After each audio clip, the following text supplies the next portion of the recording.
جی السلام علیکم. آج میں دوسرا دن ہے پولینڈ میں اور میں ادھر آیا ہوں. ایک میوزیم ہے, museum of the world war 2, جو آپ کو میں نے قصے سنائے تھے اپنے پولینڈ کے پہلے ویڈیو میں, مطلب دوسری جنگ عظیم کے ان سارے ایونٹس کے جتنے باقی ماندہ چیزیں ہیں, اس کے ساتھ جڑی ہوئی جتنی تصاویر, جو چیزیں رہ گئی ہے, جو ریکیج ہے, جو ملبہ ہے, جو ہٹلر کی جو تباہ کاری ہے اور جو لوگ ہیں, ان ساروں چیزوں کو اکٹھا کر کے اس میوزیم میں رکھا گیا ہے. اور ابھی میں چاہتا ہوں کہ میں آج آپ سب کو پریکٹیکلی وہ دکھاؤں جو 1939 سے لے کے 43 تک جو پولینڈ بہت سیویئرلی ہٹ ہوا تھا.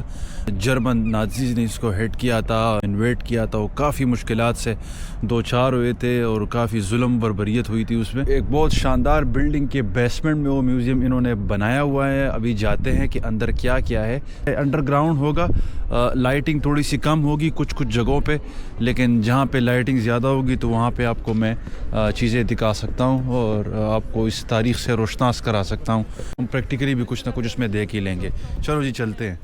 اس میوزیم کا مرکزی حصہ تھیمیٹک ہالز میں ڈیوائیڈ کیا گیا ہے, جس میں سب سے پہلے آپ کا استقبال کرتا ہے ایک میموری ہال, جس میں لگا ہوا ایک بڑا اسکرین میوزیم کا جذباتی آغاز دکھائی دیتا ہے. یہاں ابھی تاریخ یا حقائق شروع نہیں ہوتے, بلکہ ایک اندھیری ہال میں ایک بڑی پینورامک اسکرین پر خاموش رکائی فوٹیج چلتی ہے. اور اس کے بعد آئیڈیالوجیز ہال یا پوسٹر روم جنگ کے آئیڈیالوجک اور سیاسی بیک گراؤنڈ کو سمجھاتا ہے, یعنی سوال کا جواب کہ یہ سب ہوا کیسے. یہ ہال بڑی بڑی پروپیگنڈا پوسٹرز اور نعروں سے بھرا ہوا ہے جو 1930 کے مختلف آمرانہ ریجیمز جیسے کہ نازی جرمنی, سوویت یونین اور فاشسٹ اٹلی کے ہیں. نازی پوسٹرز میں ہٹلر اور آرین آئیڈیلز کو ہیرو بنایا گیا ہے, جبکہ دشمنوں یعنی یہودیوں اور بولشوکس کو شیطان صفت دکھایا گیا ہے. زیادہ فوکس ان پوسٹرز پر ہے جو سب سے زیادہ اگریسو اور ہیٹ فلڈ امیجنری دکھاتی ہیں. اس کے بعد تھیمیٹک ہالز کا سلسلہ شروع ہوتا ہے, تو یہ ہال نمبر 1 ہے, دی روڈ ٹو وار, جہاں سے جنگ کی اصل کہانی کا آغاز ہوتا ہے, جس میں سب سے پہلے ہٹلر کا مجسمہ دیکھتے ہیں آپ, اس شخصیت کی علامت جس کے ایک نظریے نے پوری دنیا کو تباہی میں دھکیل دیا. اس کے ساتھ ساتھ دیواروں پر اویزان نازی پروپیگنڈا کے پوسٹرز یہ دکھاتے ہیں کہ کس طرح عوام کے ذہنوں پر قابو پانے کے لیے میڈیا اور تصویروں کا استعمال کیا گیا ہے. یہ ویژولی بتاتا ہے کہ آئیڈیالوجیز کا ٹکراؤ کس طرح جنگ تک لے گیا, کیسے پروپیگنڈا نے لوگوں کو مینیپولیٹ کر کے دشمنوں کو غیر انسانی بنا دیا. یہ ایک مجسمہ ایک جرمن سپاہی کا مکمل فوجی ساز و سامان پہنے ہوئے, جو ان لاکھوں فوجیوں کی نمائندگی کرتا ہے جنہیں آندھی اطاعت اور پروپیگنڈا کے ذریعے جنگ کے میدان میں بھیج دیا گیا. کچھ آگے پتھر رکھا ہے جس پر ہٹلر کی سالگرہ کے موقع کی تحریر یا کوئی نشان ہے. یہ یاد دلاتا ہے کہ کس حد تک اس شخص کو ایک دیوتا جیسا بنا کر معاشرے میں بسایا گیا تھا. یہ رستہ ایک پرانی پولش گلی, پولش اسٹریٹ کی طرح بنایا گیا ہے, یعنی 1930 کی دہائی کے کسی عام شہر یا قصبے کی نمائش دکانیں, پوسٹرز اور کھڑکیوں کے پیچھے سجی کتابیں, سب کچھ اتنا نارمل, اتنا پرسکون. مگر یہی وہ لمحے تھے جب پولینڈ کی زندگی اپنی آخری سکون بھرے سانس لے رہی تھی.